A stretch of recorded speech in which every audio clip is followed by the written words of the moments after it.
وصلک اللہ من طرق الجنہ، کہ جب تک کہ وہ آ رہا ہے، جب تک کہ وہ جا رہا ہے، اللہ اس کو جنت کے راستوں میں سے راستے پر چلا رہا ہے، وہ جنت کے راستے پر چل رہا ہے۔ آپ آئے، یہ علماء فضلہ جو رونق اسٹیٹ ہے، ان کے خطاب جب آپ سماعت فرمائیں گے، آپ حدیثیں سنیں گے، قرآن پاک کی آیتیں سنیں گے، بزرگوں کے اقوال سنیں گے، نبی فرماتے ہیں تمہارا یہ سننا چل کر آئے، جب تم اپنے گھر واپس جائیں گے تو گویا تم ایوت میل کے راستے سے نہیں چل رکھے ہیں، نبی فرماتے ہیں کہ جنت کا راستہ طے کر رکھے ہیں۔ سبحان اللہ، سبحان اللہ۔ آپ کی یہ بات کہ جو علم دین کی باتیں سننے کے لیے آ رہا ہے، لیکن حضرات کہ جس آدمی نے اپنا خون دے کر، اپنا پسینہ دے کر، اپنی زندگی قوم کے حوالے کر کر، مہمان رسول صلی اللہ علیہ وسلم جو ایک زمانے میں بولے جاتے تھے، لیکن آج یہ مہمان رسول نہیں، اللہ کے نبی فرماتے ہیں کہ یہ وارث الانبیاء ہے، وارث الانبیاء، نبیوں کے وارث ہیں۔ وہ ذات کہ جس نے خون اپنے قوم کو دیا ہے، آج وہ ذات انبیاء کے وارث تم کو عطا کر رہی ہے۔ وہ ذات آج ایسی جماعت کو آپ کے حوالے کر رہی ہے کہ جس کے متعلق اللہ کے نبی علیہ السلام ارشاد فرماتے ہیں ان العلماء ورثۃ الانبیاء، کہ بے شک علماء جو ہے یہ نبیوں کے وارث ہے، اور انبیاء اکرام اپنا وارث کسی کو درہم و دینار اس کا نہیں بناتے۔ انبیاء کے پاس مال نہیں رہتا، انبیاء کے پاس دولت نہیں رہتی، اور کسی کو وہ اپنا وارث دینار اور درہم کے اس پہ نہیں بناتے، بلکہ ان کے پاس علم رہتا ہے کہ جو اللہ نے ان کو عطا کیا ہے۔ اور جب دارالعلوم غریب نواز کا پڑھنے والا عالم دین یا فاضل جب اس ادارے سے نکلتا ہے، اب جو بھی اہل سنت کے ادارے ہیں، اللہ کے نبی علیہ السلام ارشاد فرماتے ہیں کہ یہ لوگ ہمارے علم کے وارث ہیں، یہ نبیوں کے علم کے وارث ہیں، انبیاء کے علم کے یہ وارث ہے۔ وہ ذات آپ کو یہ مقدس شخصیت عطا کر رہی ہے کہ جس کے بارے میں مقدس قرآن اعلان فرماتا ہے انما یخشی اللہ من عبادہ العلماء، کہ اس کے بندوں میں سے وہی اللہ سے ڈرتے ہیں جو علماء ہے۔ ایک بات بتا کر میں اپنی گفتگو کو ختم کر رہا ہوں۔ آئیے آپ حضرات نے ایک حدیث رسول صلی اللہ علیہ وسلم استاذ العلماء سے سماعت فرمائی۔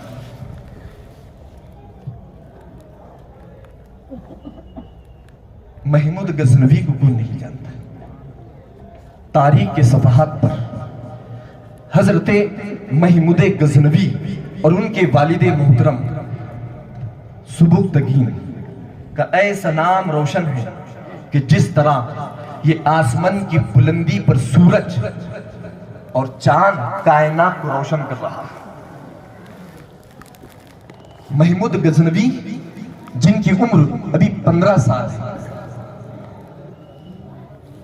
رات کا نصف حصہ گزر گیا تھا، رات کی سیاہی کائنات کی طرف بکھر چکی تھی، لوگ محو استراحت آرام کر رہے تھے۔ محمود غزنوی نے اپنے ایک غلام سے کہا کہ شاہی گھوڑا لو اور ایک چراغ لو، اور ہم کو شہر کا گشت کرنا ہے، دیکھنا ہے۔ غلام حاضر ہو گیا، چراغ لے کر اسد بدل میں گیا اور گھوڑا لیا، شاہی گھوڑا پیش کر دیا۔ محمود غزنوی سوار ہو گیا گھوڑے پر، غلام چراغ لے کر آگے آگے چل رہا ہے، محمود غزنوی ان کا گھوڑا پیچھے پیچھے آ رہا ہے۔ چلتے چلتے جب چوراہے پر پہنچا، حکومت کی طرف سے جو کھمبوں پر چراغ جل رہا تھا، اس کی روشنائی میں ایک 12 سال کا بچہ اپنی کتاب کو دیکھ کر پڑھ رہا تھا۔ محمود غزنوی اس کا غلام اس کے قریب گیا. بچے نے جب دیکھا کہ بادشاہ کا شہزادہ محمود غزنوی آ گئے ہیں، کتاب بند کیا، سلام عرض کیا، السلام علیکم حضور. محمود غزنوی نے سلام کا جواب دیتے ہوئے کہا کہ نصف رات گزر گئی اور نصف رات میں تم یہاں کیا کر رہے ہو؟ اس نے کہا کہ حضور کتاب دیکھ رہا ہوں، سبق یاد کر رہا ہوں، اور والدین میں اتنی استطاعت طاقت نہیں ہے کہ روشنائی کا انتظام کرے، اس وجہ سے حکومت کی طرف سے جو چراغ جل رہا ہے میں اس کی روشنی میں اپنا سبق یاد کر رہا ہوں. اتنا سننا تھا. محمود غزنوی نے جب سنا اپنے غلام سے کہا کہ یہ چراغ بجھاؤ اور اس کے گھر پر لے کر آؤ، حکومت سے 1 سال کا تیل کا خرچہ لو اور 1 سال کا خرچہ اس کے والد صاحب کو دے کر آؤ. محمود غزنوی نے کہا کہ بیٹے اب روڈ پر نہیں پڑنا، کیونکہ ان کو معلوم تھا علم کیا ہوتا ہے، ان کو معلوم تھا علماء کی کیا افضلیت ہے. آج تو لوگ ان کو کچھ نہیں آتا لیکن علماء کو کہتے کہ یہ سلے کلی ہے، ان کو کچھ نہیں آ رہا ہے، یہ سمجھتے ہیں کہ علماء سے زیادہ ان کو آتا ہے. اللہ حفاظت فرمائے. صرف اتنی بات یاد رکھو، علماء کی طرف اگر ایسی بھی بات کا دھیان آ رہا ہے تو یہ علامت منافق میں سے سب سے پہلی علامت یہ ہے، علماء کی طرف انگلی اٹھانا. ان کو معلوم تھا. فرمایا بیٹے اب راستے پر نہیں اور آدھی رات نہیں، بلکہ میں نے تمہارا انتظام کر دیا ہوں، 1 سال کا خرچہ حکومت تم کو ادا کر دیں گی. غلام نے چراغ پہنچا دیا. صبح ہوئی، خزانے سے پیسے لیا 1 سال کے تیل کا خرچ پورا کیا پورا گھر پر لے جا کر دے دیا. دوسرے دن محمود غزنوی اپنے مصروفیات میں تھا، جو بھی کام کرنا کام کیا. عشاء کی نماز کے بعد آرام فرما رہے تھے. آرام کرتے کرتے کیا ہوا کہ ان کے قسمت کا ستارہ جو تھا نا وہ جاگ گیا. ابھی ایسی نیند میں سو رہے تھے کہ کہنے والا کہہ رہا تھا کہ محمود غزنوی تم نے ہمارے علم کی اور ایک طالب علم کی مدد کی، اللہ دنیا میں بھی تمہاری مدد فرمائے گا اور آخرت میں بھی تمہاری مدد فرمائے گا. اور علم کے خاطر تم نے مدد کی، علم کے واسطے تم نے روشنائی دی، اللہ تمہارا نام مشرق سے لے کر مغرب تک اور شمال سے لے کر جنوب تک کے روشن فرما دے گا. سننا تھا جناب. حضرت محمود غزنوی تہجد کے لیے اٹھے. میں نے ایسے کون سی خدمت کر لیا کہ ایک طالب علم صرف اندھیرے میں پڑھ رہا تھا، حکومت کے اجالے میں پڑھ رہا تھا، چراغ نے اتنی ہی مدد کر دی. لیکن تاریخ بتاتی ہے کہ جناب یہ وہی محمود غزنوی ہے کہ جس نے 1 نہیں 2 نہیں 17 مرتبہ ہندوستان کے اوپر حملے کیا ہے. لیکن اللہ تبارک و تعالی ہر مرتبہ فتح و نصرت کا سہرا جو ہے حضرت محمود غزنوی کے سر ہی پر باندھا ہے. حضرت محمود غزنوی رضی اللہ تبارک و تعالیٰ عنہ یہ وہ ذات پاک ہے جن کے خاندان میں اللہ تبارک و تعالیٰ نے ولیوں کو پیدا فرمایا. یہ وہ شخصیت ہے کہ صرف اور صرف یہ نہیں کہ ان کو خواب میں آ کر ایسی بشارتیں دی جا رہی ہے، حق تو یہ ہے کہ اللہ کے پیغمبر رسول محترم صلی اللہ تعالیٰ علیہ وسلم نے بھی ان کو ان کے خواب میں آ کر یہ بشارت دی ہے کہ محمود تم نے ہمارے طالب علم کی مدد فرمائی، تم نے ہمارے مہمان کی مدد فرمائی، اللہ تمہاری مدد فرمائے گا. تو حضرات گرامی یہی وہی شخصیتیں جن کے چہروں کی اور جن کے سروں پر وارث الانبیاء کے تاج رکھے ہوئے آپ ملاحظہ فرما رہے ہیں. اور کیوں نہ ہو کہ آپ کے ہمارے پیغمبر ارشاد فرماتے ہیں کہ جس نے کسی بندے کی دنیا میں حاجت روائی کی، اس کی مدد کی، اللہ تبارک و تعالی اس کی حاجت دور فرمائے گا، اس کی مدد فرمائے گا. تو برادران اسلام یہ علماء کی مقدس جماعت جو میں نے آپ کو کہا تھا کہ آپ نے ایک حدیث سماعت فرمائی اور ہم نے بھی سنی، اسی بات پر میں اپنی گفتگو کو اب ختم کر رہا ہوں. وہ حدیث آپ نے سماعت فرمائی اور ایک آخری حدیث اس حقیر سے سماعت فرما لیں. سنیں گے نا؟ وہ حدیث نہیں سنا رہا ہوں میں دوسری حدیث سنا. مشکات الانوار کی حدیث ہے.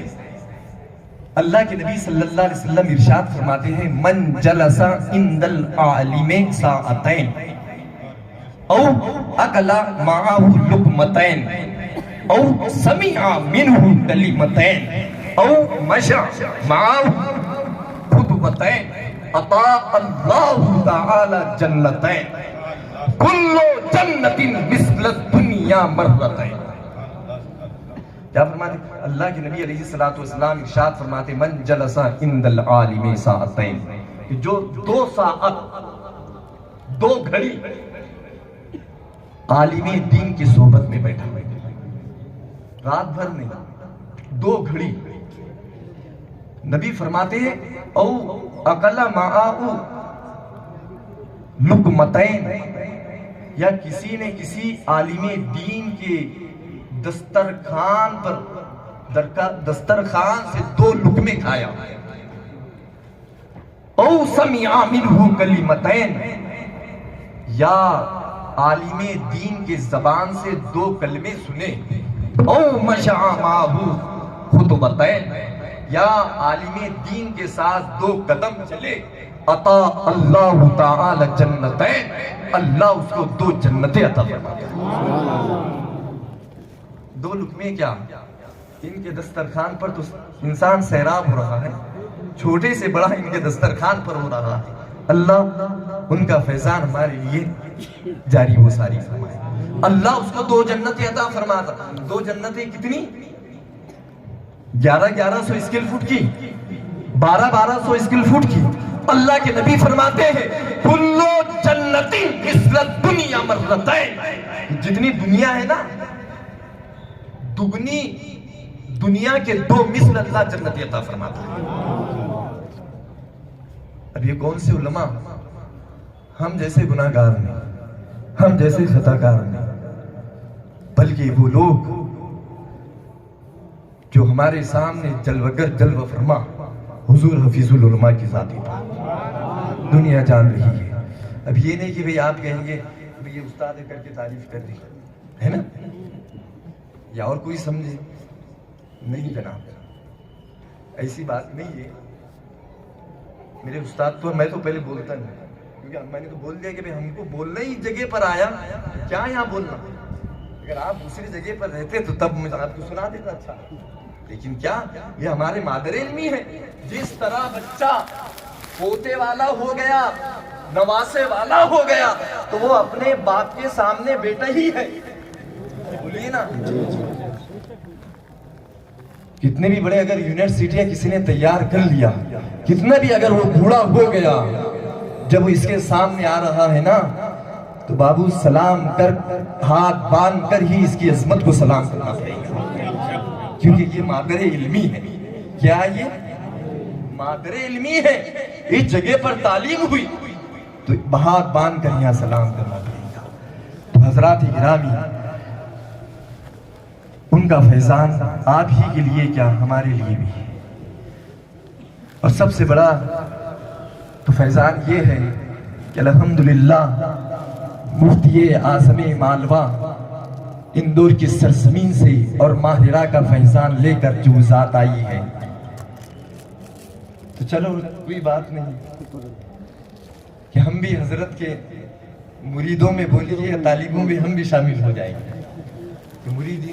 مرید بنانا حضرت نے شروع کر دیے, بہت اچھی بات ہے, کیونکہ سب سے بڑی عنایت ہم پر تو یہ ہے جناب,